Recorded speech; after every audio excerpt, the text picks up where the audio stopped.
اعوذ باللہ من الشیطان الرجیم بسم اللہ الرحمن الرحیم السلام علیکم ورحمۃ اللہ وبرکاتہ۔ آج کا موضوع غسل کا صحیح طریقہ کیا ہے، غسل کا سنت طریقہ کیا ہے اور غسل کب واجب ہوتا ہے، وہ کون سی غلطیاں ہیں جو ہم غسل کرنے کے باوجود بھی ناپاک رہتے ہیں۔ انسان غسل تو کر لیتا ہے، نہا تو لیتا ہے، لیکن اس کے باوجود بھی اس کو پتہ ہی نہیں چلتا کہ وہ ناپاک ہوتا ہے۔ تو یہ چھوٹی چھوٹی غلطیاں ہوتی ہیں جن کی وجہ سے انسان بعض دفعہ غسل صحیح طریقے سے نہیں کر سکتا۔ اگر غسل نہیں کر سکتا ہے تو پھر آپ کو پتہ ہے اس کی کوئی عبادت قبول نہیں ہے۔ جب جسم ہی پاک نہیں ہے تو پھر ہماری کوئی عبادت قبول نہیں ہوگی۔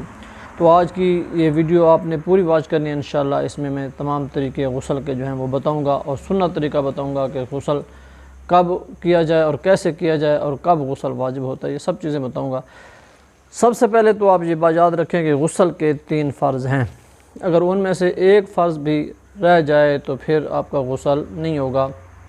پہلا فرض ہے آپ نے غرارے کرنے ہوتے ہیں، یہ گلے کی ہڈی تک پانی پہنچانا ہوتا ہے۔ دوسرا فرض ناک تک پانی چڑھانا ہوتا ہے، ناک کی یہ نرم ہڈی تک۔ اور پھر تیسرا فرض ہے سر کے بال سے لے کر پاؤں کے ناخن تک سارے جسم کو اچھی طرح دھونا ہوتا ہے، کوئی جگہ بال برابر بھی خشک نہ رہے۔ تو یہ غسل کے 3 فرض ہیں، غرارے کرنا، ناک میں پانی چڑھانا اور پورے جسم کو اچھی طرح دھونا، یہ 3 فرض ہیں۔ یہ آپ ذہن میں رکھیں گے تو انشاءاللہ آپ کو فائدہ ہوگا۔ اب سنت طریقہ کیا ہے؟ سب سے پہلے غسل جب آپ پہ واجب ہو جائے، اب واجب کب ہوتا ہے؟ جب میاں بیوی ہم بستری کرتے ہیں اس وقت بھی غسل واجب ہو جاتا ہے۔ اسی طرح سوتے ہوئے احتلام ہو گیا تو اس وقت بھی آپ پہ غسل واجب ہو جائے گا۔ آپ صبح اٹھے لیکن خواب رات کو آپ نے دیکھا لیکن آپ کو محسوس نہیں ہوا، صبح اٹھے ہیں تو کپڑے گیلے تھے، شلوار گیلی تھی، پھر آپ پہ غسل واجب ہے۔ بعض لوگ سمجھتے ہیں ہمیں تو پتہ ہی نہیں چلا، تو پتہ چلے یا نہ چلے، لذت محسوس ہو یا نہ ہو، یہ وہ باتیں شریعتی باتیں میں بتانے میں وہ نہیں کر رہا شرم، کیونکہ اسلام میں کوئی شرم ہی نہیں ہے۔ جب شریعت میں کوئی وہ نہیں ہے تو پھر ہمیں بتانا ضروری ہے۔ آپ پر غسل واجب ہو جائے گا جب آپ کا شلوار پہ اس طرح کے کوئی داغ وغیرہ لگے ہوئے ہیں تو پھر آپ پہ غسل واجب ہو جائے گا۔ اب سب سے پہلا طریقہ یہ ہے کہ آپ نے ہاتھ دھونے ہوتے ہیں۔ سنت طریقہ غسل کرنے کا، غسل خانے میں گئے سب سے پہلے آپ نے ہاتھ دھونے۔ حضور صلی اللہ علیہ وسلم نے فرمایا کہ جب تم صبح اٹھو نا تو سب سے پہلے اپنے ہاتھوں کو دھویا کرو، تمہیں پتہ نہیں ہے تمہارے ہاتھوں نے رات کہاں گزاری ہے، ہمیں پتہ نہیں ہوتا، ہاتھ ناپاک جگہ پہ لگتے رہتے ہیں سوتے میں، تو اس لیے فرمایا کہ سب سے پہلے آپ نے ہاتھ دھونے ہیں۔ آپ کو نہیں پتہ کہ آپ کے ہاتھوں نے رات کہاں گزاری ہے۔ اس کے بعد آپ نے استنجا کرنا ہے۔ استنجے کے بعد وہ نجاست والی جگہ کو اچھی طرح دھو دینا ہے، کیونکہ بعد میں پھر نجاست جو ہے وہ اور جگہ پہ جسم پہ پھیلتی جائے گی، تو اس سے بہتر یہ ہے کہ سب سے پہلے آپ نجاست کو دھو لیں۔ اس کے بعد آپ نے وضو کرنا ہے جس طرح ہم وضو کرتے ہیں نماز میں۔ وضو کرنے کے بعد اس کاندھے پہ 3 دفعہ پانی ڈالنا ہے، پھر اس کاندھے پہ پانی ڈالنا ہے، پھر پورے جسم پہ پانی ڈالنا شروع کر دینا ہے۔ اس کی حکمت بتائی ہے بعض مفسرین نے کہ سنت کے مطابق غسل کیا جائے تو اس کے بہت سے فائدے ہیں۔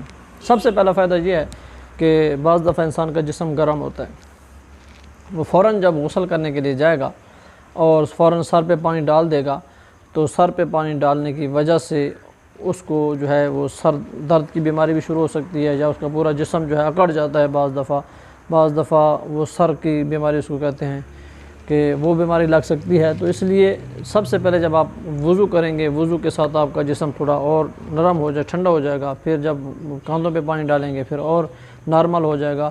تو اس طرح جسم آپ کا جب بالکل نارمل ہو جائے گا اس کے بعد آپ سر پہ پانی ڈالیں گے تو پھر آپ کو نقصان نہیں دے گا۔ جاتے ہی آپ نے سر سے پہلے استنجا کیا اور اس کے بعد سر پہ پانی ڈال دیا تو سر گرم تھا، جسم گرم تھا، تو جسم کے پکڑے جانے کا خطرہ ہے۔ سنت میں سب سے بہترین یہ ہے، سنت پہ عمل کرنے سے فائدہ یہ ہوگا کہ آپ یہ جو بعض لوگوں کو بیماری لگ جاتی ہے فالج کی، تو وہ بھی اسی طرح ہی لگتی ہے۔ بعض لوگ ڈائریکٹ جا کے غسل کر لیتے ہیں، جسم گرم ہوتا ہے، باہر سے آتے ہیں پسینہ فوراً غسل کر لیتے ہیں۔ تو غسل کرنے سے پہلے ہمیشہ آپ نے وضو کرنا ہوتا ہے، تاکہ وضو کرنے سے آپ کے اعضاء جو ہیں وہ نارمل ہو جائیں، جسم تھوڑا ٹھنڈا ہو جائے، تاکہ آپ کو کسی قسم کی تکلیف نہ ہو۔ بعض لوگ غسل میں جو غسل کرنے کے باوجود بھی ناپاک رہتے ہیں، اس کی وجہ یہ ہے کہ وہ غرارے نہیں کرتے اچھی طرح سے، یا ناک میں پانی نہیں چڑھاتے۔ 3 دفعہ غرارے کرنا سنت ہے اور 1 دفعہ فرض ہے۔ بعض لوگ جلدی جلدی غرارہ کرتے ہیں تو پانی حلق تک نہیں پہنچتا، تو اس کا بھی غرارے کرنے سے پھر اچھی طرح غرارہ 3 دفعہ کریں گے تو اچھی طرح غرارہ ہو جائے گا، ناک میں پانی چڑھائیں گے۔ اس کے بعد آپ کے جسم پہ انگوٹھی ہو تو انگوٹھی بہتر ہے کہ آپ اتار دیں۔ عورتوں کی مینڈیاں بنی ہوتی ہیں، ان کو چاہیے کہ وہ مینڈیاں شینڈیاں کھول لیں، بالوں کو کھلا رکھیں۔ تو بعض دفعہ سر کے ایک بال بھی خشک رہے گا تو غسل نہیں ہوگا۔ حضرت علی کرم اللہ وجہ الکریم ہمیشہ جو ہے نا سر پہ بال نہیں ہوتے تھے، گنجا کروا دیتے تھے، ٹن کراتے تھے۔ تو کسی نے وجہ پوچھی تو فرماتے ہیں کہ میں نے حضور صلی اللہ علیہ وسلم سے سنا ہے کہ اگر ایک بال بھی خشک رہا اور غسل جس پہ واجب تھا اور اس کا ایک بال بھی خشک رہا تو اس بال کی وجہ سے اس کو سلاخیں ماری جائیں گی، تو اسی لیے میں سر پہ بال ہی نہیں رکھتا۔ تو ہم تو بس جلدی جلدی غسل کر کے بھاگ پڑتے ہیں۔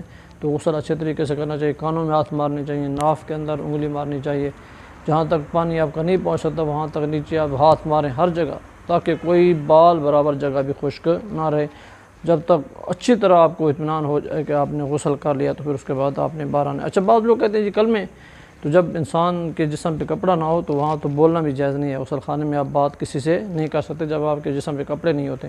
تو بات کرنے کو اگر ناجائز قرار گیا تو وہاں کلمے کون پڑھتا ہے؟ تو کلمے اگر باہر آ جائیں، غسل کے 3 فرض ہیں، بس یہ آپ نے کر دیے تو آپ کا غسل ہو جائے گا۔ پہلا فرض آپ نے غرارے کرنے ہیں، ناک میں پانی چڑھانا اور پورے جسم کو اچھی طرح دھونا، یہ 3 فرض ہیں بس۔ کلمے پڑھنا وہ سنت مستحب ہے، باہر جب آ جائیں غسل کرنے کے بعد آپ کلمہ پڑھ لیں، کچھ 6 کلمے پڑھنے، 3 کلمے پڑھنے ہیں۔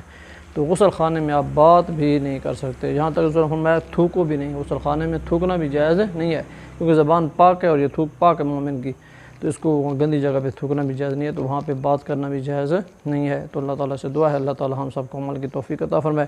امید ہے آپ کو یہ ویڈیو اچھی لگی ہوگی، اگر ویڈیو اچھی لگی ہے تو اس کو لائک کر دیں، اور اگر ابھی تک آپ نے میرا چینل سبسکرائب نہیں کیا تو اس چینل کو سبسکرائب کر دیں، اور اگر کوئی بات پوچھنی ہے تو کامنٹس میں ضرور اس بات کو لکھ دینا ہے کہ آپ کو یہ ویڈیو کیسی لگی ہے، کوئی سوال ہے تو وہ بھی کامنٹس میں کر دیں۔ السلام علیکم ورحمۃ اللہ وبرکاتہ۔